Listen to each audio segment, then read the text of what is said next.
ассалому алайкум тамошобинони азиз, нашри ҷанбастии барномаи иттилоотии навидро мустақиман аз телевизиони Сафина манзуратон мегардонем. Дар студия Дилафрӯз Комилзода. фармони президенти ҷумҳурии Тоҷикистон дар бораи озод намудани судяҳо.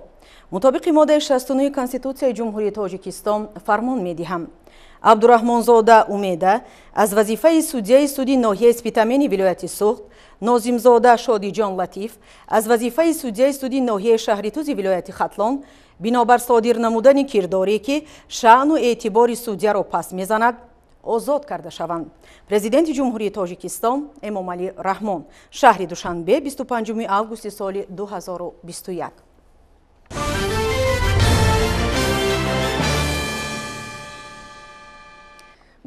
август дар қасри миллат асосгузори сулҳу ваҳдати миллӣ, пешвои миллат, президенти ҷумҳурии Тоҷикистон муҳтарам Эмомалӣ Раҳмон, вазири корҳои хориҷии ҷумҳурии исломии Покистон Махдум Шоҳ Маҳмуд Қуреширо ба ҳузур пазируфтанд. дар ҷараёни мулоқот маҷмӯи васеи масоили рушду тавсеяи ҳамкории дуҷониба дар соҳаҳои мухталифе барои ҳарду ҷониб судманд мавриди баррасӣ қарор дода шуд. ҷонибҳо зимни мулоқот масъалаҳои мубрами дуҷониба аз ҷумла рафти омодагӣ ба сафари расмии сарвазири ҷумҳурии исломии Покистон Имрон Хонро ба Тоҷикистон муҳокима карданд. дар рафти мулоқот ҳамчунин ба масъалаҳои мубрами байналмилалӣ ва минтақавӣ ба хусус вазъи кунунии Афғонистон таваҷҷӯҳи хоса зоҳир карда шуд. имрӯз яке аз таҳдидҳои бузург барои амнияти минтақавӣ вазъи кунунии Афғонистон мебошад. Афғонистон бар асари хуруҷи нерӯҳои эътилофӣ аз қаламрави он имрӯз дар остонаи фоҷиаи гуманитарӣ қарор дорад. вазъи мураккаби хатарноке ки таи рӯзҳои охир дар ин кишвар ташаккул ёфта истодааст, танҳо мушкилоти мардуми Афғонистон нест, балки аз масъалаҳои мубрами минтақавӣ ва ҷаҳонии имрӯз аст. бояд гуфт ки бар сари қудрат омадани ҳаракати Толибон дар Кобул раванди геосиёсии минтақаро дар марҳилаи кунунӣ боз ҳам печида кардааст. далелҳо возеҳан нишон медиҳанд ки Толибон аз ваъдаҳои қаблии худ ҷиҳати ташкил додани ҳукумати муваққатии интиқолӣ бо иштироки васеъи дигар нерӯҳои сиёсии кишвар даст кашида ба бунёди аморати исломӣ омодагӣ мебинанд. Тоҷикистон ҳама гуна намуди беқонунӣ, зуҳуроти куштор, ғоратгарӣ ва таъқибу зулмро алайҳи мардуми Афғонистон, махсусан тоҷикон, узбекон ва дигар ақалиятҳои миллӣ қатъиян маҳкум менамояд. дар мулоқот таъкид гардид ки Афғонистони ҷабрдида ва ин миллати ба мо дӯсту бародар набояд дигар бора ба гирдоби ҷангҳои хунини таҳмилӣ кашида шавад. Тоҷикистон чун ҳамсояи наздик ҳамеша эҳёи сулҳу суботи пойдорро дар Афғонистон ҷонибдорӣ мекард ва дар ин мавқеъ устувор боқӣ мемонад. ҷумҳурии Тоҷикистон таъкид намуд ки барои ҳалли фаврии мушкилоти сиёсию амниятии кишвари ҳамсоя бояд ҳарчи тезтар як ҳукумати фарогири инклюзивӣ бо иштироки ҳамаи ақалиятҳои миллӣ, пеш аз ҳама тоҷикони Афғонистон ки зиёда аз 46% мардуми ин кишварро ташкил медиҳанд, таъсис дода шавад. баъдан дар сохтори давлатӣ дар ин кишвари ҳамсоя бо роҳи райпурсӣ ва бо дар назардошти мавқеи тамоми шаҳрвандони кишвар муайян карда шавад. Тоҷикистон ҳеҷ гуна ҳукумати дигарро ки дар ин кишвар бо роҳи зулму таъқиб бе дар назардошти мавқеи кулли мардуми Афғонистон ба хусус тамоми ақалиятҳои миллии он таъсис дода мешавад, эътироф нахоҳад кард. таъкид гардид ки тоҷикон дар ҳукумати ояндаи Афғонистон ҷойгоҳи шоиста дошта бошанд.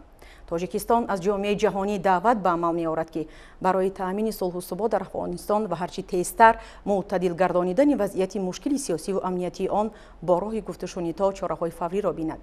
беэътиноии ҷомеаи ҷаҳонӣ ба вазъияти имрӯзаи Афғонистон метавонад ба ҷанги давомнокӣ шаҳрвандӣ ба ин кишвар оварда расонад.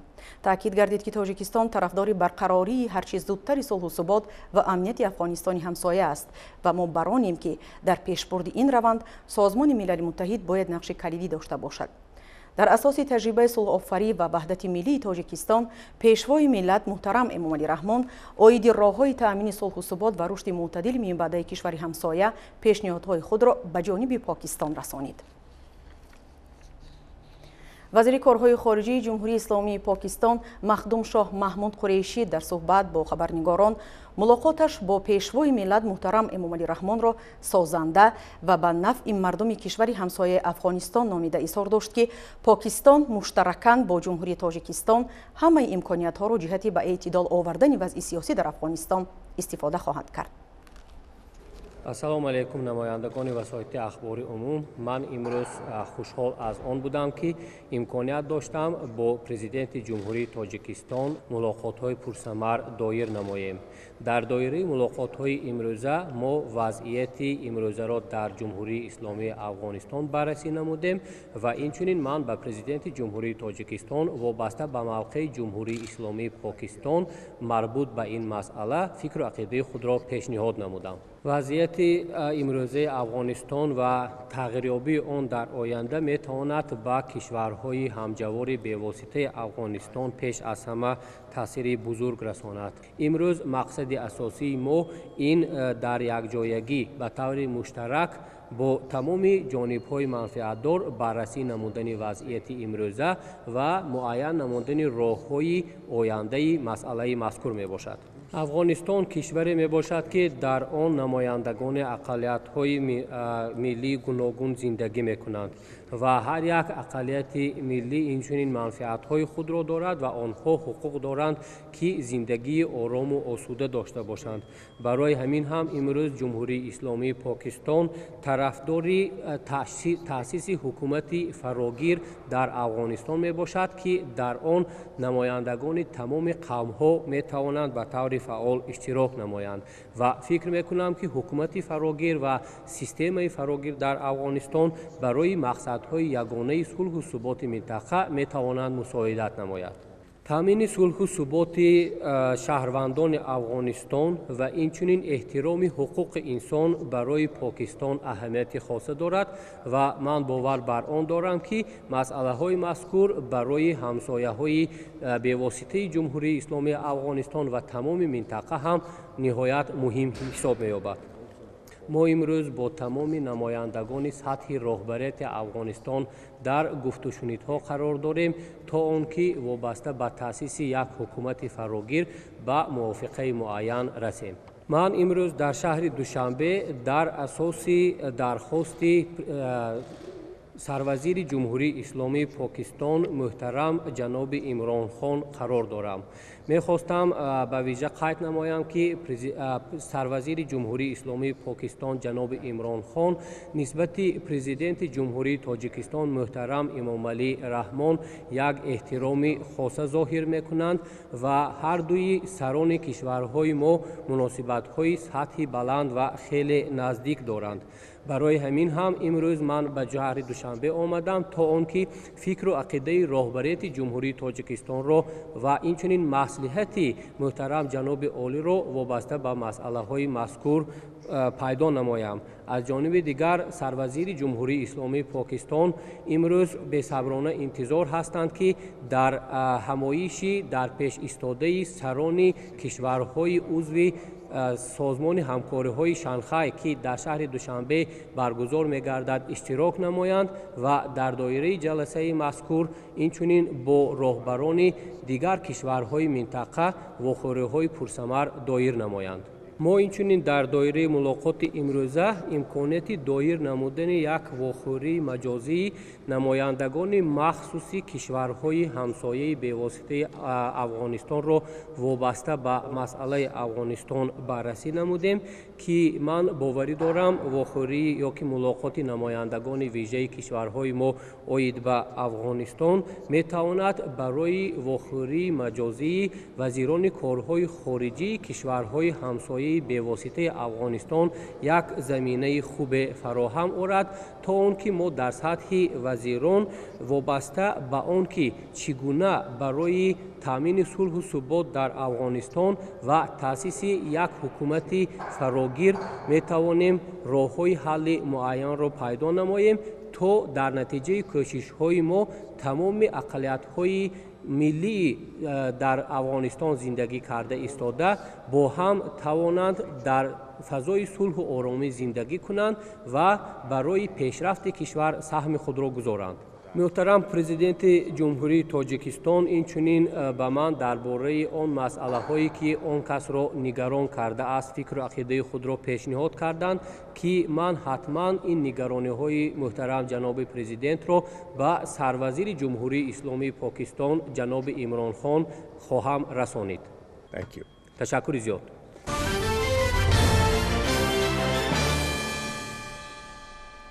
имрӯз байни асосгузори сулҳу ваҳдати миллӣ пешвои миллат президенти ҷумҳурии тоҷикистон муҳтарам Эмомалӣ Раҳмон ва президенти ҷумҳурии Фаронса муҳтарам Эммануэл Макрон суҳбати телефонӣ сурат гирифт.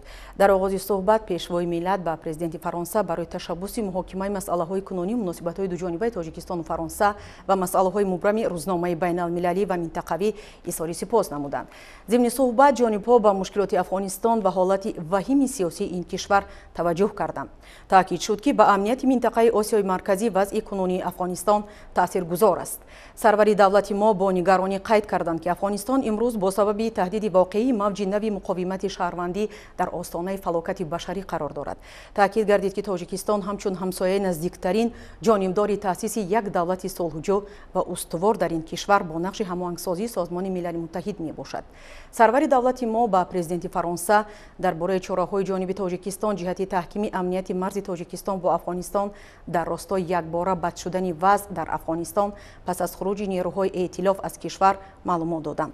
таъмини амнияти комил дар минтақаи Осиёи марказӣ муҳимтарин шарти рушди минбаъдаи иҷтимоию иқтисодии кишварҳои мо мебошад, қайд намуданд сарвари давлати мо. тарафҳо дар бораи идомаи машваратҳо оид ба масъалаҳои Афғонистон ба мувофиқа расиданд ва тасмим гирифтанд ба вазоратҳои корҳои хориҷии ду кишвар дастур диҳанд ки дар масъалаҳои дуҷониба ва бисёрҷониба дар иртибот бошанд.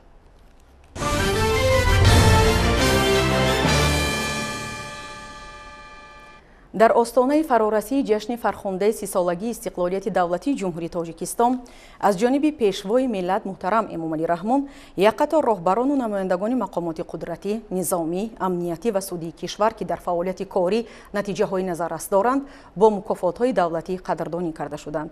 тафсилот дар гузориши ҳамкасбони мо аз хадамоти матбуоти президенти ҷумҳурии Тоҷикистон. 25 август дар қасри миллат асосгузори сулҳу ваҳдати миллӣ пешвои миллат президенти ҷумҳурии Тоҷикистон муҳтарам Эмомалӣ Раҳмон ба истиқболи ҷашни сисолагии истиқлоли давлатии ҷумҳурии Тоҷикистон ба роҳбарону намояндагони мақомоти қудратӣ, низомӣ, амниятӣ ва судии кишвар ки дар фаъолияти корӣ натиҷаҳои назаррас доранд мукофотҳои давлатӣ супориданд. қабл аз оғози маросими супоридани мукофотҳои давлатӣ президенти ҷумҳурии Тоҷикистон муҳтарам Эмомалӣ Раҳмон ҳозиринро ба муносибати ҷашни миллӣ сисолагии истиқлоли давлатӣ таҳният гуфта таъкид намуданд ки тибқи анъанаи нек мо ҳар сол дар арафаи таҷлили солгарди истиқлоли давлатӣ заҳмати шахсонеро ки барои пешрафту ободии ватан ва оромию суботи ҷомеа саҳми арзишманд гузоштаанд аз ҷумла хизматчиёни ҳарбии қувваҳои мусаллаҳ, кормандони мақомоти ҳифзи ҳуқуқ, яъне афсарону сарбозони шуҷоъ ва содиқи ватанро қадрдонӣ менамоем. бо мукофотҳои давлатӣ ва рутбаҳои олӣ сарфароз гардидан подоши ҷасорату далерӣ, матонату шуҷоат ва хизмати содиқона ба халқи Тоҷикистон ва давлати соҳибистиқлоли тоҷикон мебошад. 30 соли соҳибистиқлолӣ ва хусусан солҳои нахустини он барои миллати кӯҳанбунёди мо давраи бисёр мушкил ва пур аз лаҳзаҳои ниҳоят сахту сангин буд. ба ин рӯзи пурсаодат ки мардуми шарифи Тоҷикистон як марҳалаи томи таърихи навини худро бо амалӣ намудани нақшаҳои азими созандагӣ ҷамъбаст мекунанд, саҳлу осон нашудааст. бо саъю талош ва заҳмату кӯшишҳои фидокоронаву шабонарӯзии фарзандони сарсупурдаи миллат сулҳу оромӣ, ризоят ва ваҳдати миллӣ дар мамлакат барқарор карда шуд. президенти мамлакат муҳтарам Эмомалӣ Раҳмон таъкид доштанд ки таи солҳои соҳибистиқлолӣ саҳми низомиён яъне афсарону сарбозони қувваҳои мусаллаҳ ва мақомоти ҳифзи ҳуқуқ дар барқарорсозии сохти конститутсионӣ, сулҳу оромӣ ва суботи сиёсӣ дар кишвар барҷаста буда, маҳз ба туфайли ҷасорати хизматчиёни ҳарбӣ, садоқату адолати кормандони мақомоти ҳифзи ҳуқуқ дар солҳои минбаъда дар пешгирӣ кардани ҷинояту қонуншиканӣ, ҳифзи марзу буми ватан, амнияти давлату ҷомеа ва ҳимояи ҳуқуқу озодиҳои конститутсионии шаҳрвандони кишвар мо ба дастовардҳои бесобиқа дар ҷодаи созандагию ободонии ватан ноил гардидем. дар роҳи таъмин намудани суботу оромӣ ва мубориза бо ҷинояткорон садҳо нафар ҷавонмардони ба ору номуси ватан ҷони худро қурбон карданд ки мо хотираи неки онҳоро ҳамеша пос медорем, изҳор доштанд сарвари давлат муҳтарам Эмомалӣ Раҳмон ва афзуданд ки ҷасорату мардонагӣ ва фидокории чунин фарзандони содиқи ватан ҳамасола аз ҷониби роҳбарияти давлат қадрдонӣ мегардад ва мо чандин нафари онҳоро имсол низ бо мукофотҳои олӣ қадр кардем. президенти мамлакат муҳтарам Эмомалӣ Раҳмон бо эътимоди қавӣ нисбат ба афсарону сарбозони қувваҳои мусаллаҳ ва кормандони мақомоти ҳифзи ҳуқуқ таъкид намуданд ки рушди устувори кишвар, тараққиёти бомароми давлат ва зиндагии орому осудаи сокинони мамлакат аз амнiyatu субот, низому тартибот, яъне таъмин будани волояти қонун дар ҷомеа вобастагии мустақим дорад. дар охири суханронӣ президенти мамлакат муҳтарам Эмомалӣ Раҳмон вобаста ба вазъи ниҳоят мураккабу пешгӯинашавандаи сиёсиву иқтисодӣ ва амниятии ҷомеаи ҷаҳон, аз ҷумла буҳронҳои шадиди иқтисодиву молиявӣ ва таҳдиду хатарҳои муосир андешаронӣ карда, таъкид доштанд ки афсарону сарбозони қувваҳои мусаллаҳ ва кормандони мақомоти ҳифзи ҳуқуқ бояд бисёр ҳушёр бошанд, зиракии сиёсиро як лаҳза ҳам аз даст надиҳанд, бо интизоми оҳанини ҳарбӣ, риояи қонун ва оинномаҳои ҳарбӣ, омодабошии ҷангӣ ва иқтидори мудофиавии давлати соҳибихтиёри тоҷиконро боз ҳам баланд бардоранд. ҳамин тавр дар фазои тантанавӣ барои дастовардҳои баланди хизматӣ ва фаъолияти самаранок бештар аз 100 нафар роҳбарону намояндагони мақомоти қудратӣ, низомӣ, амниятӣ ва судии кишвар аз ҷониби президенти ҷумҳурии Тоҷикистон муҳтарам Эмомалӣ Раҳмон бо мукофотҳои давлатии ҷумҳурии Тоҷикистон, медали ҷашнии 30-солагии истиқлолияти давлатии ҷумҳурии Тоҷикистон, ордени Спитамин дараҷаи 1, ордени Спитамин дараҷаи 2, ордени Шараф дараҷаи 2, медали ҷасорат, медали хизмати шоиста, медали марзбони шуҷои Тоҷикистон, унвони фахрии корманди шоистаи Тоҷикистон ва рутбаҳои навбатии ҳарбӣ, ҳарбии олӣ, дараҷавӣ ва махсус қадрдонӣ шуданд. дар арафаи ҷашни бузурги миллии 30-солагии истиқлолияти давлатии ҷумҳурии Тоҷикистон аз ҷониби пешвои муаззами миллат муҳтарам Эмомалӣ Раҳмон хизматҳои содиқонаи собиқадорони мақомоти қудратӣ, низомӣ, амниятӣ ва судии кишвар бо медали ҷашнии 30-солагии истиқлолияти давлатии ҷумҳурии Тоҷикистон қадр карда шуд. дар маросими супоридани мукофотҳои давлатӣ бо фармони президенти ҷумҳурии Тоҷикистон дар бораи сарфарозгардонии кормандони мақомоти ҳифзи ҳуқуқ, ҳокимияти судӣ ва хизматчони ҳарбӣ бо мукофотҳои давлатии ҷумҳурии Тоҷикистон 18 нафар бо медали ҷашнии 30-солагии истиқлолияти давлатии ҷумҳурии Тоҷикистон, 1 нафар бо ордени Спитамин дараҷаи 1, 5 нафар бо ордени Спитамин дараҷаи 2, 10 нафар бо ордени Шараф дараҷаи 2, 13 нафар бо медали ҷасорат, 14 нафар бо медали хизмати шоиста, 1 нафар бо медали марзбони шуҷои Тоҷикистон, 4 нафар бо унвони фахрии корманди шоистаи Тоҷикистон сарфароз гардиданд. бо фармони президенти ҷумҳурии Тоҷикистон дар бораи додани рутбаҳои навбатии ҳарбӣ, ҳарбии олӣ, дараҷавӣ ва махсус ба 37 нафар роҳбарону намояндагони мақомоти қудратӣ, низомӣ, амниятӣ ва судии кишвар рутбаҳои навбатии махсуси генерал-полковники милитсия, генерал-лейтенанти адлия, генерал-майори адлия, генерал-лейтенант, генерал-майор, рутбаи дараҷавии мушовири давлатии адлияи дараҷаи 3, генерал-майори милитсия, генерал-майори хизмати дохилӣ ва генерал-майори хадамоти гумрук супорида шуд. давоми 30 соли соҳибистиқлолӣ бо ташаббус ва дастгирии бевоситаи президенти мамлакат муҳтарам Эмомалӣ Раҳмон дар самти баландбардоштани нақши занону бонувон дар ҷомеа тадбирҳои муҳим амалӣ шуд. бори аввал дар таърихи соҳибистиқлолии кишвар нахустин зан бо рутбаи баланди генерал-майори милитсия сазовор дониста шуд. бо фармони президенти ҷумҳурии Тоҷикистон барои хизматҳои арзанда ба Саидвализода Барно Саиднабӣ, сардори хадамоти иҷроӣ назди ҳукумати ҷумҳурии Тоҷикистон, рутбаи махсуси навбатии генерал-майори милитсия дода шуд. дар анҷоми маросими мукофотсупории сарвари давлат муҳтарам Эмомалӣ Раҳмон бори дигар ҳамаи нафаронеро ки барои фаъолияти пурсамар дар роҳи таъмини амну субот, тартиботи ҷамъиятӣ ва волояти қонун аз ҷониби роҳбарияти давлату ҳукумати мамлакат бо мукофотҳои олӣ қадрдонӣ гардидан самимона табрик гуфтанд. президенти мамлакат муҳтарам Эмомалӣ Раҳмон бо итминон иброз доштанд ки фарзандони содиқи ватан вазифаҳои хизматии худро дар назди давлат ва халқи Тоҷикистон минбаъд низ бо масъулияти баланд, эҳсоси ватандӯстиву ватанпарварӣ, ҳушёрии касбӣ ва зиракии сиёсӣ иҷро менамоянд. дар қатори кормандони амалкунандаи мақомотҳои қудратию низомӣ ва ҳифзи ҳуқуқ, инчунин собиқадорон ва ветеранҳои ин مقامات‌ها و ساختارهای دولتی بودند.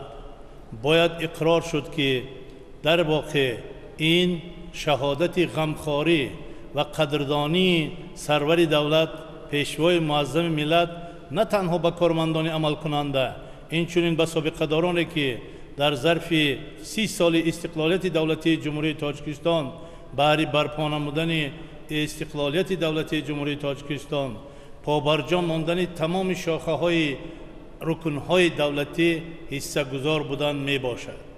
من شخصا همچون وتران مقامات حفظ حقوق با افتخار بلند گفتنی هستم که چنین سرور دولت که به قدر مهنت سابقه‌داران و نفقه‌خوران نیز میرسند بی‌نهایت و بی‌نهایت کم است. باید هر یک فرد تاجیکستان از این نعمت بی‌بها استقلالیت و آزادی افتخار کنند و بهر باز هم مستحکم و پابرجا گذاشتن این نعمت بزرگ تمام نیروی ذهنی، عقلی و جسمانی خود را سفربر نماییم. ما اقراریم، افتخار میکنیم و همچنین تمام قوه خود را سفربر میکنیم که تشبث و ابتکارات سرور دولت در جاده باز هم مستحکم و رشد و انکشاف یافتن تاجیکستان عزیز، وطن عزیزمان، استقلالیت و آزادی تاجیکستان سهمگذار باشیم. ما با افتخار میگوییم که ابتکارات و تشبث‌های سرور دولت در این مورد به نهایت بزرگ، والا و قدردان هستند. باید گفت که امروز در ظرف 30 سال استقلالیت دولتی جمهوری تاجیکستان وطن عزیز ما، ملت عزیز ما تحت رهبری و سرپرستی و هدایت‌های سرور دولت معظم ملت پرزیدنت کشور محترم امامعلی رحمان به دستاوردهای بزرگ رسیدند. دستاوردهای دوران استقلالیت این پیش از همه صلح، آرامی، امنیت و بی‌خطری جامعه است. باید قید نماییم که در دوران اول استقلالیت این مقامات‌ها قریب که عموماً وجود نداشتند. در جای خالی این مقامات‌ها را سرور دولت پیشوای معظم ملت تأسیس داد، رشد و انکشاف نمود و امروز این مقامات‌های قدرتی و نظامی حفظ حقوق به یک نیروی بزرگی تأمین کننده صلح و امنیت و بی‌خطری جامعه تبدیل یافتند. ما باوری داریم که مقامات‌های حفظ حقوق از این گفته‌ها و هدایت‌های سرور دولت سرچشمه گرفته تمام نیروی خود را بهر باز هم در سطح بلند اجرا نمودن وظیفه‌های در نزدشان ایستاده سفربر می‌نمایند. баланд бардоштани мақоми зан дар ҷомеа яке аз самтҳои асосии фаъолияти ҳукумати ҷумҳурии тоҷикистон ба шумор меравад ва вобаста ба ин аз ҷониби ҳукумати ҷумҳурии тоҷикистон якчанд санадҳои меъёрии ҳуқуқӣ аз ҷумла фармони президенти ҷумҳурии тоҷикистон дар бораи тадбирҳои баланд бардоштани мақоми зан дар ҷомеа ба тасвиб расидааст. имрӯз ман ифтихормандам ки аввалин маротиба дар таърихи истиқлолият соҳиби унвони олии генерал-майёри милитсия гардидам. ин рутбаи навбатӣ масъулияти манро ба ҳайси роҳбари мақомот дучанд намуда кӯшиш менамоям ки тамоми дониш ва таҷрибаи худро баҳри баланд бардоштани волояти қонун, иҷрои саривақтии санадҳои судӣ ва санадҳои дигар мақомоти давлатӣ иҷро намоям. бори дигар миннатдории худро ба асосгузори сулҳу ваҳдати миллӣ, пешвои миллат, президенти ҷумҳурии тоҷикистон муҳтарам эмомалӣ раҳмон бобати тамоми дастгирию ғамхорӣ ва роҳнамояшон мерасонам.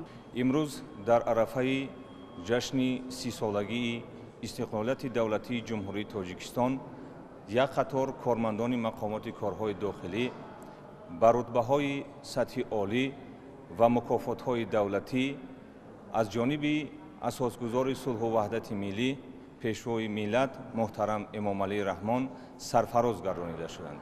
мо кормандони мақомоти корҳои дохилӣ барои ғамхории доимии сарвари давлат ба онҳо изҳори сипос ва миннатдорӣ баён мекунем ва дар навбати худ ҳамавақт мо омода ҳастем ки تمام قوه مهارت و کسبیت خودمان را برای تامین امنیت جامعه روانه سازیم.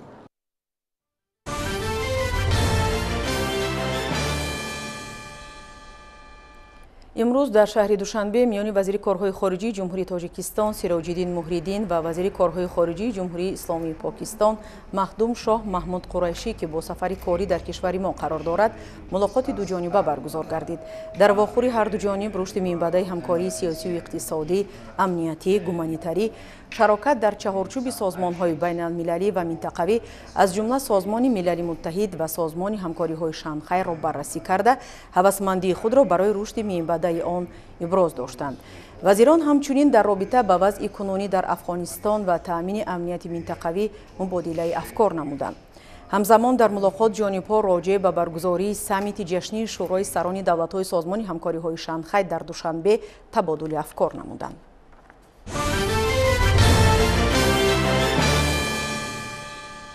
тавре хабар дода будем дар паёми солонашон ба маҷлиси олии мамлакат асосгузори сулҳу ваҳдати миллӣ пешвои миллат президенти ҷумҳурии тоҷикистон муҳтарам эмомалӣ раҳмон ваъда дода буданд ки бо мақсади омӯзиши амиқтари таърихи гузаштаи миллат китоби аллома бобоҷон ғафуров тоҷикон бо сифати баланд бознашр ва то ҷашни сисолагии истиқлолияти давлатии ҷумҳурии тоҷикистон ба ҳар як оилаи мамлакат тақдим карда мешавад.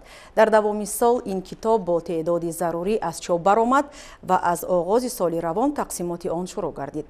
ва инак дар пешорӯи ҷашни фархондаи миллӣ дар охирин шаҳру ноҳияҳо ин китоб ба мардум тақдим карда мешавад. гузориши ҳамкорони мо аз ноҳияи дӯстии вилояти хатлон дар ҳамин мавзӯъ омода шудааст. корвони китоби тоҷикони аллома бобоҷон ғафуров ҳамчун тӯҳфаи гаронарзиш аз номи асосгузори сулҳу ваҳдати миллӣ пешвои миллат президенти ҷумҳурии тоҷикистон муҳтарам эмомалӣ раҳмон ба ифтихори 30-умин солгарди истиқлоли давлатии ҷумҳурии тоҷикистон чун дигар шаҳру навоҳии мамлакат ба ноҳияи дӯстӣ низ ворид гардид. ин тӯҳфаи арзишмандро комиссияи басалоҳият дар ҳузури раисони ҷамоатҳои деҳот қабул ва рақамгузорӣ карда ба ҳар як оила тақдим намуданд. китоби шоҳасари бобоҷон ғафуров тӯҳфаи сарвари давлат пешвои муаззами миллат ба ноҳияи дӯстӣ бо шумораи зиёда аз 24500 дона омада расид. чиқеле ки ҳамагон дида истодем тақсимот бо 6 ҷамоати ноҳия қарор дорад. кор рафта истодад омӯзгорон аз ҳисоби маориф омада таҳти рақамчинӣ карда шуморӣ карда кор дар амис ҳам қарор дорад рафта истодааст. сокинони ноҳия тӯҳфаи арзишманди пешвои миллатро ки ҳамчун шиносномаи миллат арзёбӣ мегардад бо хушнудиву сарфарозӣ пазируфтанд ва миннатдории самимонаи хешро баён намуда зикр доштанд ки ин тӯҳфаи гаронарзиш ки инъикосгари таърихи ниёгони тоҷикон аст баҳри баланд ба доштани хештаншиносӣ таҳкими пояҳои давлатдорӣ рӯҳияи ватандӯстии насли ҷавон ва дар ҳуввияти миллии ҳар як шаҳрванди мамлакат заминаи устувор мегузорад. китоб бисёр китоби муҳим ва арзишманд мебошад чунки таърихи миллати тоҷикро аз давраи қадим то замони нав ҳаёти фарҳангӣ моддии сиёсӣ маънавӣ оварда шудааст ва ман миннатдории худро ба асосгузори сулҳу ваҳдати миллӣ пешвои муаззами миллат президенти ҷумҳурии тоҷикистон муҳтарам эмомалӣ раҳмон мерасонам ки ин китобе ки бисёр камчин ва дастнорас буд барои мардуми мо чунки китоби зарур аст ва инро иқдом гирифтанд. ин як иқдоми башардӯстона аст ки барои сокинони тамоми ҷумҳурӣ дастрас мегардад ва мутолиа менамоянд. ин муваффақият аз истиқлолият сулҳу озодист. мавриди зикр аст ки китоби тоҷикон аз рӯзгори гузаштаи ниёгон барои насли имрӯз ҳикоят карда роҳи ояндаро мунаввар месозад. таърихи инсоният гувоҳ аст ки халқи тоҷик аз замони қадим чун мардуми созандаву бунёдкор маъруф аст ва ин анъанаи неку бостонии хешро идома дода истодааст. ман фикр мекунам ки баъди мутолиаи ин китоб ҳар як хонанда аз таърихи пурғановати бои тоҷик яъне аз фарҳанги бои тоҷик аз урфу анъанаҳои миллати тоҷик бархурдор гардида ба худ якҷон таъссуроти нек мебардоранд. мардум аз ин иқдоми пешгирифтаи пешвои миллат бениҳоят беандоза хурсанд ҳастанд. ин китобро то имрӯз бесаброна интизорӣ мекашиданд чунки ҳар як хонанда мехоҳад ки از عنعنه‌های ملی ما، از فرهنگ بای ملت ما برخوردار شوند و نسل آینده را نیز از این تاریخ بای تاجیکانه برخوردار نمایند. یادآور می‌شویم که در شرایط کنونی حساس برخورد تمدن‌ها، جهانی‌شوی بی‌میلان و به همایی آمیزهای نو ژئوپلیتیکی، خواندن و دانستن تاریخ، فرهنگ و تمدن اجدادی برای هر یک فرد تاجیکستان نهایت مهم ارزیابی می‌گردد. با شرافت دوران صاحب استقلالی مملکت، این اثر گرانبها به طور رایگان دسترس اهالی گردیده، نسل آینده‌ساز کشور نیز از تاریخ بای ملت تاجیک واقف خواهند شد.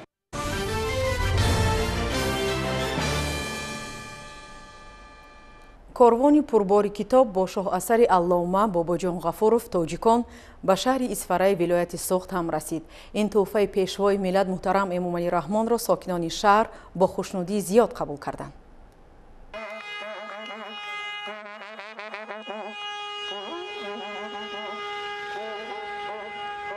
تحفه‌های اساسگذار صلح و وحدت ملی، پیشوای ملت، پرزیدنت جمهوری تاجیکستان محترم امامعلی رحمان که به هر یک عائله جمهوری تاجیکستان تقدیم نمودن کتاب تاجیکان میباشد، به شهر اسفره نیز رسید. کتاب تاجیکان سال 1972 به زبان روسی از چاپ برآمده، سالهای 1983 و 1985 به زبان تاجیکی ترجمه و نشر گردیده است. این کتاب در علم تاریخ شناسی وطنی و خارجی شهرتی بزرگ کسب کرده است، چون که مؤلف آن تاریخ خلق تاجیک را در پایه کنسپسی مکمل علمی تحقیق کرده، از مواد فراوان تاریخی، etnografی، لینگویستی، باستانشناسی و مدرک و منبع‌های زیادی تاریخی استفاده برده است. علامه باباجان غفورов توسط این شاهاثر خود تاجیکان را به جهانیان به طور مکمل معرفی نموده، در اساس سرچشمه‌های علمی نقش آنها را در رشد تمدن بشری ارزشمند ارزیابی کرده است. به مناسبت تقدیم شاهاثر که در وضعیت تنتنوی برگزار گردید، گروه سابقه داران، فعالان و کشاورزان و کارگران اشتراک نمودند. ما امروز خیلی ممنونیم که کاروان کتابی پیشوای معظم ملت که تحفه ارزنده با جشن فرخنده مملکتمان 30 سالگی استقلالیت دولت جمهوری تاجیکستان و هر یک خاندان صاحب این کتاب ارزنده می‌گردد.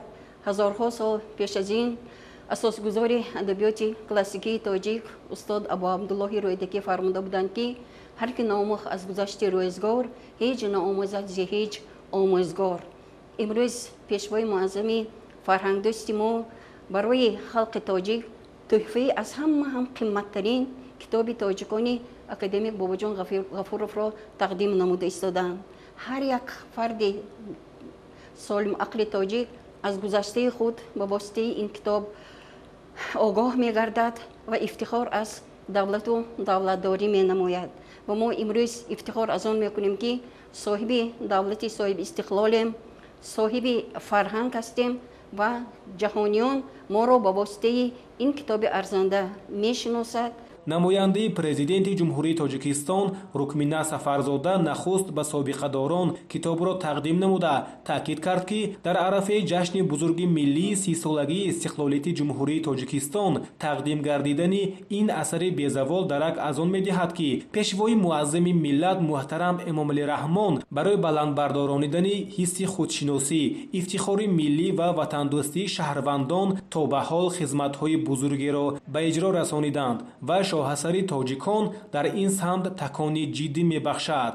برای هر یک تاجیک کتاب میراث و گنج گرانبها به شمار می‌رود. کتاب جواهرات تفکر انسانی را گرد آورده به اولادها میراث می‌گذارد. کتاب قوه بزرگ است. کتاب دوست بهترین انسان است، راهنمای انسان است.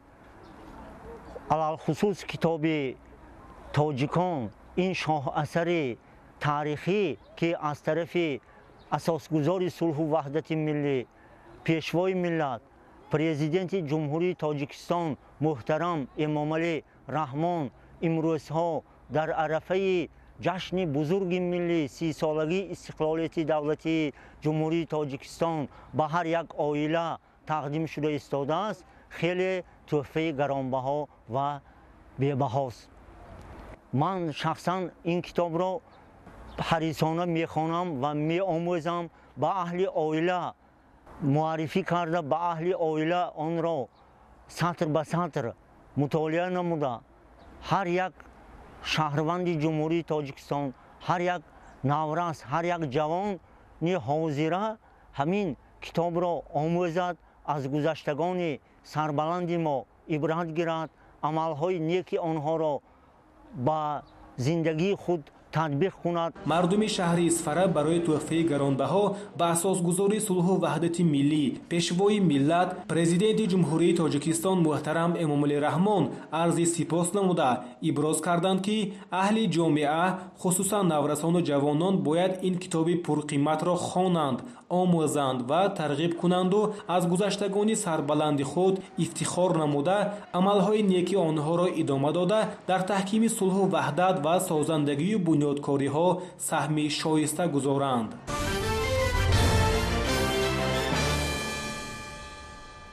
дар шаҳри Душанбе бо ҷалби намояндагони вазорату идораҳо, роҳбарияти муассисаҳои олии кишвар ва ҷавонони касбу кори гуногун ҳамоиши ҷумҳуриявӣ баргузор шуд. Тадбири мазкур бо мақсади натиҷагирӣ аз фаъолияти ҷавонон дар сохторҳои марбута ва тарҳрезии нақшаҳо барои оянда гузаронида шуд.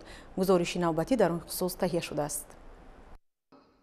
аз рӯзҳои нахустини соҳиби истиқлолӣ махсусан пас аз барқарор намудани ҳокимияти конститутсионӣ дар мамлакат, давлату ҳукумати Тоҷикистон масъалаи ҷавононро дар радифи дигар соҳаҳои муҳим дар меҳвари сиёсати давлатии худ қарор дода, пеш аз ҳама таҳкурсии ҳуқуқӣ ва пояҳои сохтории онро таҳким бахшед. ҳамин аст ки имрӯз ҷавонон нерӯи пешбарандаи ҷомеа дар ҳама бахшҳо фаъол буда дар таҳким ва густариши соҳаҳои мухталифи ҷомеа ҳисса гузоранд. бо такя ба ҳамин дар шаҳри Душанбе бо ташаббуси Кумитаи кор бо ҷавонон ва варзиш ҳамоиши ҷумҳуриявӣ дар мавзӯи мактаби сулҳпарваронаи пешвои миллат роҳнамои ҷавонон барои имрӯзу ояндаи дурахшон баргузор шуд. дар кори ҳамоиш роҳбарияти кумита, намояндагони вазорату идораҳо, роҳбарони муассисаҳои таҳсилоти олии кишвар ва ҷавонони касбу кори гуногун иштирок намуданд. тадбири мазкур бо мақсади натиҷагирӣ намудани фаъолияти ҷавонон дар сохторҳои марбута роҳандозӣ шуда, ҳамчунин масъалаҳо барои рушди оянда ва фароҳамсозии имкониятҳо ба ин табақаи ҷомеа матраҳ гардид. хусусан тамоюли омодасозии ҷавонон барои хизмати давлатӣ аз масъалаҳои калидии ҳамоиши имрӯза ба ҳисоб рафта, нутиқон нақши муассисаҳои олии касбии кишварро дар самти омодасозии кадрҳои соҳибтахассус нек арзёбӣ намуданд. ба таъкиди коршиносон, давоми соҳибистиқлолии кишвар шумораи ҷавонони соҳибихтисос афзоиш ёфта, сол то сол рӯ ба болоравӣ дорад, ки ин раванд боиси бартарафсозии норасоии кадрҳо дар соҳаҳои марбута мегардад. нутиқон ҳамчунин доир ба дастгириҳои пайвастаи ҳукумати ҷумҳурии Тоҷикистон дар самти рушди фаъолияти ҷавонон ибрози сухан карда, ин қишри ҷомеаро маҳаки асосии сиёсати имрӯзаи кишвар номиданд. дар фарҷом оид ба паҳлӯҳои алоҳидаи ҳаёт ва кору фаъолияти ҷавонон мубодилаи афкор сурат гирифт.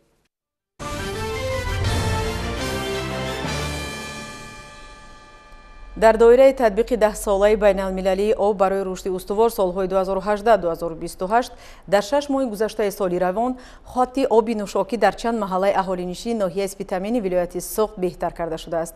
ва иттилои ҳамкорони мо, акнун мушкилоти дастрасии сокинони кӯчаҳои марказии шаҳраки Навкат бо оби тозаи нӯшокӣ ба куллӣ бартараф шудааст. таи солҳои охир дар ноҳияи Спитамин ҷиҳати дар амал татбиқ намудани дастуру ҳидоятҳои сарвари давлат дар самти таъминоти аҳолӣ бо оби тозаи нӯшокӣ корбари бомаром идома дорад. муассисаи давлатии обу корезии ноҳия дорои 3 адад иншооти обҷамъкунӣ ва 22 адад чоҳҳои амудӣ буда, иншооти мазкур имрӯз мавриди баҳрабардорӣ қарор дорад. дар нимсоли аввал хатҳои оби нӯшокии кӯчаҳои Каримов, Нуравшон, Халилова, Турсунова, Улҷабоев, Назаров, Дониш, Қарабоев, Садриддин Айнӣ, Ҷалол Икромӣ, Ваҳдат, Истиқлол, Бобур, Дӯстӣ ва Кенҷабоев таъмиру аз нав карда шуда, дар чоҳҳои амудии муассисаи таҳсилоти миёнии умумии рақами 1, мақомоти иҷроии ҳокимияти давлатӣ, Расулов, рақами 48-28 ва иншооти обтаъминкунии Сарчашма ва Сомониён таъмири ҷорӣ гузаронида шудааст. ман сокини ҳамин ҷамоати шаҳре ки Навкат, кӯчаи ҳамин Бобур, 30 сол инҷониб зиндагонӣ мекунам. таъминоти об дар ин маҳалла хеле хуб мебошад нисбат ба солҳои гузашта, нисбат 4 сол пеш, 5 сол пеш. таъминоти об мо бо сари касӣ маблағгузорӣ мекунем, дар вақташ сари вақт маблағгузорӣ мекунем ва таъминоти об хеле хуб мебошад. дар ин давра дар иншооти обтаъминкунии Сарчашма қубури полиэтилении қутраш 100 мм дар кӯчаҳои аҳмади дониш ва ҷамоати деҳоти турсун улҷабоев қубури полиэтилении қутраш 125 мм ва ду кӯчаи шаҳраки навкат қубурҳои 63 ва 125 мм насб карда шуда ҳамагӣ 905 метр қубурҳои фарсуда иваз карда шуданд. барои таъмири қубурҳои обгузар, иншооти обтаъминкунӣ, чоҳҳои амодӣ ва корҳои ободонӣ дар ин давра аз ҳисоби хоҷагидории муассиса 87 ҳазор сомонӣ маблағ масраф гардидааст. من همون سال 98 من تا همین روز زندگانی میکنیم. اوباما رسو نقد خدا شکر. اوب هم وقت های به اوب ماندگی همون یگان روزم من تا همین روز ما نقد زندگانی کردیم. قضامون نیست. من سری سال به من هم مقاضه میتیم که وای نشود. داری ما هیچ کس عمدگیش نیه یگان بار پول تی قسطی گفته.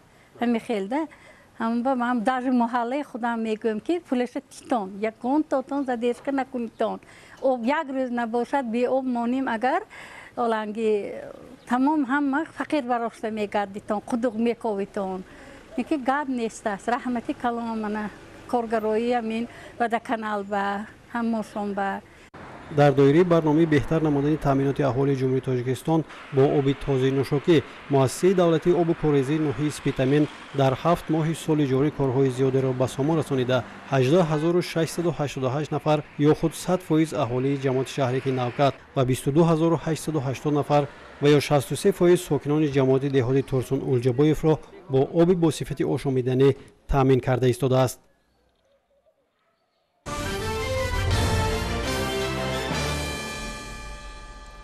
ин шабу рӯзҳо кишоварзони мамлакат ба ҷамъоварии маҳсулоти хоҷагии қишлоқ ва гузаронидани кишти такрорӣ машғуланд. дар ноҳияи ховалинг мусоид омадани обу ҳаво ба ҳосили хуби боғҳо мусоидат кардааст. дар як вақт хоҷагидорон ҷамъоварии ҳосили картошкаро шурӯъ намуда заминҳои киштро шудгор мекунанд. тафсилот дар гузориши ҳамкоронамон. шамсиддин бо бародаронаш соли 2010 дар ҷамоати деҳоти ҷонбахти ноҳияи ховалинг дар майдони 2 гектар хоҷагӣ деҳқонӣ ташкил намуданд ва дар 1.5 гектари он боғ бунёд карданд. баъди чанд соли интизориҳо ки аз тағйирёбии иқлим дарахтонро барфи бемаҳал ва борону жола хисорот медод, имсол ҳосили хуб бастанд. хусусан дарахтони себунок пурборанд. дар хоҷагии мо асосан дарахтҳои мо бисёр себро ташкил мекунад. 1.5 гектар мебошад ки себ аз замин дарахтон 200 дарахти себи самаренка мебошад, дарахти 40 дарахти нашпотӣ мебошад, дарахтори себи сирх, нашпотӣ ва ғайраҳо мебошад. нисбати солҳои гузашта ҳосилнокӣ хеле баланд мебошад. дар байни қаторҳои себ мо кишти юнучқа, кишти ҷугорӣ, помидор, картошка, лӯбиё ҳам хеле коштагӣ. ҳоло меваҳое ки барвақттар пухта мерасанд ё бар асари шамол меафтанд хушконида истоданд ва дар баробари Шамсиддин дигар боғдорон ба хушконидани меваҳо машғул мебошанд, зеро меваи хушки Тоҷикистон дар давлатҳои ҳамсоя харидорони зиёд доранд ва соҳибкорон дар ноҳияи Ховалинг ва дигар ноҳияҳо меваи хушкро харидорӣ ва ҷамъоварӣ мекунанд. кишоварзони ноҳияи мазкур дар кишту парвариши картошка низ таҷрибаи хуб доранд. новобаста ба номусоидии обу ҳаво имсол дар заминҳои корами обӣ картошка кишт намуда ба ҷамъоварии он шурӯъ карданд. дар заминҳои кишт баъди ҷамъоварӣ ғалладонагиҳо бошад, шудгорро ба роҳ мондаанд. дарави ғалладонагиро ба анҷом расондем. мо аллакай шудгори заминҳоро оғоз кардагӣ ҳастем ки дар ҳар як ҷамоати деҳот мо 100 то 120 техникаи ҷуфтира сафарбар карда ҳастем. то ҳол шудгори заминҳо рафта истодаанд. гарчанде иқлими ноҳияи Ховалинг нисбати ноҳияҳои водӣ сардтар аст, кишоварзон мекӯшанд аз як замин 2 ҳосил рӯёнанд ва ба ин хотир кишти такрорӣ мегузаронанд. ширинҷон Сафарзода, Сайфиддин Исмоилов аз ноҳияи Ховалинг барои барномаи Навид.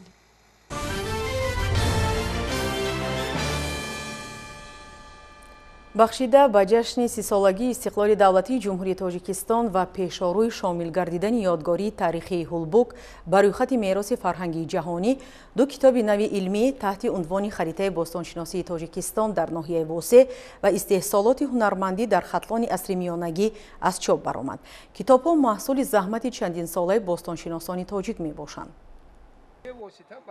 дар ноҳияи восеъ 142 ёдгориҳои таърихӣ тадқиқ карда шуданд.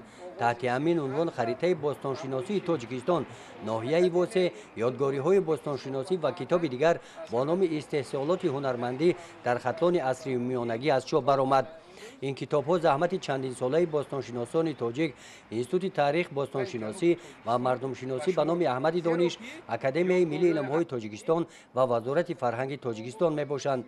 маълумотҳое ки дар харитаи китоб оварда шуданд ба мақомоти иҷроия ва ҷамоатҳо имкон фароҳам меоранд ки дар ҳифзи ёдгориҳои таърихӣ ва истифодаи ёдгориҳои таърихӣ ва фарҳангии халқи тоҷик муносибати ҷиддӣ намоянд. китобҳои мазкур нахуст дар ҳамоиши бостоншиносони ҷавон аз иттиҳоди давлатҳои мустақил муаррифӣ гардид.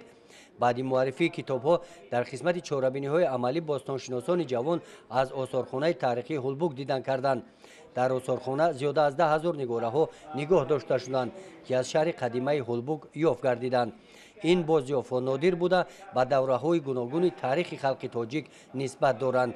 дар ошёнаи якум пораҳои боқимондаи гаҷкорӣ гувоҳӣ аз санъати баланди ҳунармандони тоҷикро дар он вақт нишон медиҳад. дар ошёнаи дуюми бино нигораҳое ки ба давраи асри биринҷӣ тааллуқ доранд нигоҳ дошта мешаванд.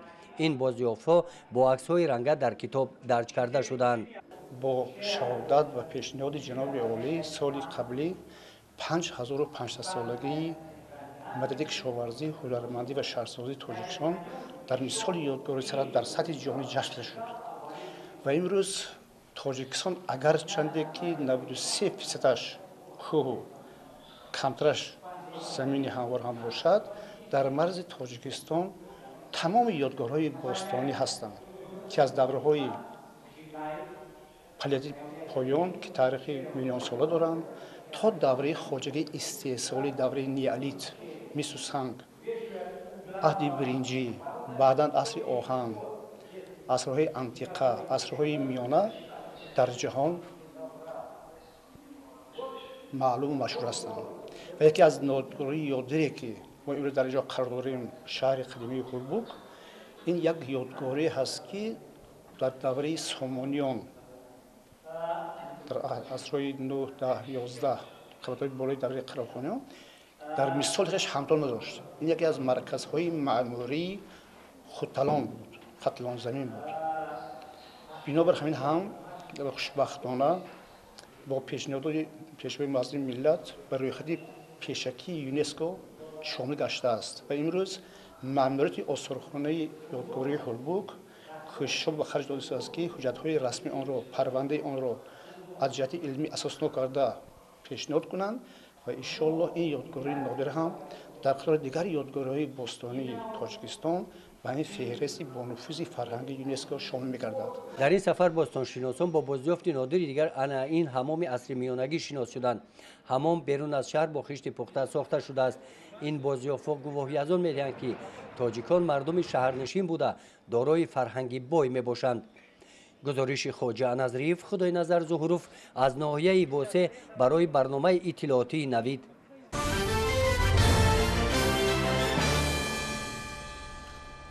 дар доираи таҷдили сазовори ҷашни 30-солагии истиқлолияти давлатӣ дар коллеҷи омӯзгорӣ ба номи Хосият Махсумоваи Донишгоҳи давлатии омӯзгории Тоҷикистон тадбирҳои ободонӣ бо суръату сифати баланд идома дорад. аз ҷумла имсол хобгоҳи муассиса пурра аз таъмир бароварда мешавад ки барои будубоши донишҷӯёни шаҳру ноҳияҳои дурдасти кишвар мувофиқ аст. шарҳи мавзӯъ дар гузориши хабарнигорони мо. имрӯзҳо дар коллеҷи омӯзгорӣ ба номи Хосият Махсумоваи Донишгоҳи давлатии омӯзгории Тоҷикистон ба номи Садриддин Айнӣ бахшида ба таҷлили сазовори ҷашни умумии миллии 30-солагии истиқлолияти давлатӣ ва оғози соли нави хониши 2021-2022 як қатор корҳои ободонӣ бо суръат идома дорад. маҳз бо шарофати истиқлолияти давлатии ҷумҳурии Тоҷикистон хусусан дар соҳаи муассисаҳои таҳсилоти миёнаи касбӣ ва дар коллеҷи омӯзгорӣ ба номи Хосият Махсумоваи шаҳри Душанбе имрӯз тибқи супоришҳои اساسگزاری صلح و وحدت ملی پیشوای ملت محترم امومعلی رحمان و رئیس شهر دوشنبه محترم رستم امومعلی بسیار دستاوردها زیاد است. در کالج مذکور کارهای تعمیر و آبادانی با اقدام مسئولین از 28 ایولی سال روان آغاز گردیده امروزها در عرفه انجامیابی است. طبق نقشه با مقصد در سطح بلند گذرانیدن درس‌های تربیت جسمانی و سالمگردانی جوانان در نزد مؤسسه میدانچه ورزشی زمانوی در مساحت 1400 متر مربع ساخته می شود. بهر در بهترین شرایط استراحت و فراغت نمودن دانشجویان شهر و ناحیه‌های دوردست مملکت خوابگاه مؤسسه که دارای 90 کت خواب می باشد تا سال نوی خانش پوره از تعمیر و نوسازی برآورده شده مورد استفاده قرار می گیرد. قید کردن ضرور است که این همه آبادانی که در مؤسسه رفته ایستاده است این دستگیری همیشگی به واسطه حکومت جمهوری تاجیکستان و وزارت معارف و علم جمهوری تاجیکستان می باشد. حالا دانشجویان کالج زیاده از 4330 نفر را تشکیل نموده آنها در شرایط معاصر تحصیل می نمایند. سال جاری مؤسسه را بیش از 1330 نفر ختم نمودند که از این شماره 754 نفر به شعبه غایبانه و باقی مانده به شعبه روزانه راست می آیند. در کالج نقشه قبول این سال به اندازه 87% طریق مرکز ملی تستی اجرا گردیده است که عین حال داوطلبانی که طریق مرکز ملی تستی نزد پرزیدنت جمهوری تاجیکستان عنوان دانشجو را گرفتند و مؤسسه حجت‌های خود را پیشنهاد کرده استادند. استادان کالج مذکور دستور سپارش‌های رهبریت عالی دولت و حکومت جمهوری تاجیکستان را سرمشق کاری خود قرار داده بهر باز هم بلند برداشتن سویه دانش و دانشجویان و آماده نمودن کادرهای بلند اختصاص کوشش همه‌جانبه به خرج می‌دهند. در دایره سیاست معارف پرورانه پیشوای معظم ملت محترم امومعلی رحمان امروز در مؤسسه برای آماده نمودن کادرهای بلند اختصاص تمام شرایط‌ها فراهم می‌باشد. ما آموزگاران باید از شرایطی در مؤسسه فراهم بوده استفاده برده برای تیار نمودن کادرهای بلند اختصاص بیشتر مسئولیت‌ناک باشیم تا اینکه آنها آینده در رشد و نموی وطن عزیزمان سهمگذار باشند. مؤسسه دارای 3 فاکولته و 6 کافدرا بوده 240 نفر آموزگار به دانشجویان تعلیم می‌دهند. از شماره عمومی آموزگاران بیش از 160 نفر همچون کارمند دائمی در سال تحصیلی 2020-2021 فعالیت نمودند. لازم به تاکید است که سرور دولت محترم امومعلی رحمان در پیام سالانه خود به مجلس عالی مملکت سالهای 2020-2040 را 20 ساله آموزش و رشد فن‌های طبیعت شناسی دقیق و ریاضی در ساحه علم و معارف اعلان نموده بودند. جهت تطبیق این تشبث از جانب ماموریت کالج نقشه چورابینی‌ها تهیه گردیده یک قطار کارهای نظررس انجام داده شد. در مؤسسه برای بلند برداشتن ملکه کسبی آموزگاران در روحیه وطن دوستی خویشتن شناسی ارزگذاری به تاریخ پرقناوت ملت تاجیک و رسم و آیین‌های مردمی نیز توجه خاصه ظاهر می‌گردد.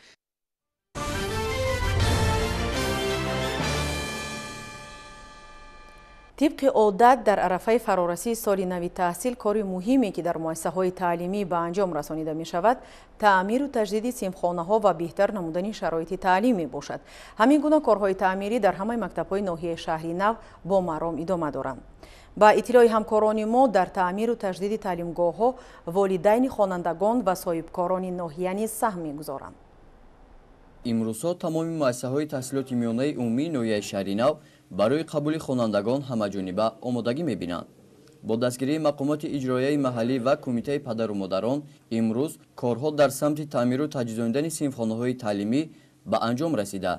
مسئولین نیت دارند تا مهلت معین شده به موسم تحصیل آماده گردند. کارهای آبادانی و سازندگی بخشیده به 30 سالگی استقلالیت دولتی جمهوری تاجیکستان رفته ایستاده است و امروز با حشر با دستگیری کمیته پدر و مادران ما تصمیم گرفتیم که در عرفه استقلالیت دولتی جمهوری تاجیکستان 2 تا صنفخانه علاوگی برای آموزش کسب و هنر که امروز برای خصوصا دختران، پسران و 1 تا آشخانه ساخته ایستاده ایم و با باوری کامل گفته میتوانم که با یک سری بلند ما تعمیر رو برآورده و برای سال تحصیل پورا آماده هستیم. در ناحیه شهری نو امروز 53 مؤسسه تعلیمی بوده. از آن 37 مؤسسه تحصیلات میانه عمومی، 11 مؤسسه تحصیلات عمومی اساسی و 5 مؤسسه تحصیلات ابتدایی می باشد. به گفته مسئولین تا مهلت مقرر گردیده در همه مؤسسه‌های تعلیمی تعمیر و تجدیداندن صنفخانه‌ها به انجام می رسند. مؤسسه تعلیمی ما бахшида ба 30-солагии истиқлолияти давлатии ҷумҳурии Тоҷикистон ва ба соли таҳсили нави 2021-22 пурра омода аст. аз тарафи кумитаи падару модарон дар рафти таъмир 15 000 маблағ кӯмак карда шуд ки ҳамаи синфхонаҳо ва беруни муассисаи таълимӣ ба пуррагӣ аз таъмир бароварда шуд. имрӯз муассисаи мо ба пуррагӣ барои қабули хонандагон ба соли таҳсили нави 2021-22 омода аст. ҳамаи омӯзгорон низ аллакай ба кор баромаданд ва фаъолият оғоз намуданд. дастури супоришҳои ҳукумати ҷумҳурии тоҷикистон дар муассисаҳои таҳсилоти миёнаи умумии ноҳияи шаҳри нав иҷрои худро ёфта аст. хонандагон чӣ тавре ки шоҳид гаштем бо тамоми шароити хуби таълимӣ дар муассисаҳо таъмин мегарданд. гузориши соҳибнур абдурасулов, хуршед алимов аз ноҳияи шаҳри нав барои барномаи иттилооти навид.